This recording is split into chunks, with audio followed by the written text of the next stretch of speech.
Bonjour, petite vidéo pour vous présenter l'implémentation et le fonctionnement de la platine que je viens de créer. Cette platine de 160 sur 100 mm est relativement petite et comprend 3 modules.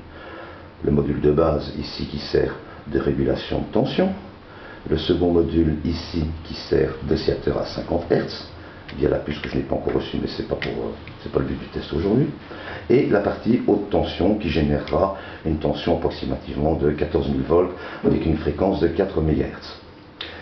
On observe également deux jumpers, ceux dont j'ai parlé dans le texte.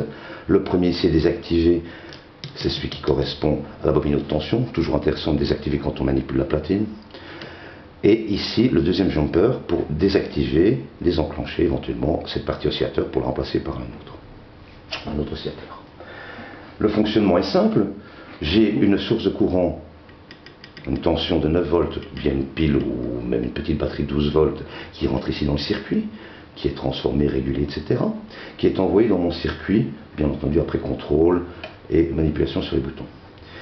Ce courant part dans l'amplificateur, passe par la bobine, et la bobine renvoie du 220 volts ici dedans. Donc ce que nous allons faire, c'est une petite simulation pour vous montrer comment tout cela fonctionne.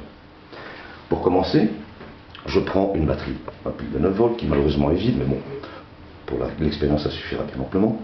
Je branche ma batterie sur le circuit.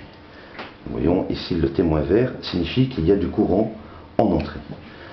Je mets l'appareil sur on et j'appuie sur le bouton poussoir qui n'est pas encore installé, bien entendu, ce n'est pas grave. Hop. Là, qu'est-ce qui se passe? J'ai mon témoin rouge qui s'allume pour dire que ma platine est sous tension et j'ai ma tension qui monte. Malheureusement, ma platine ne possède plus que 3 volts.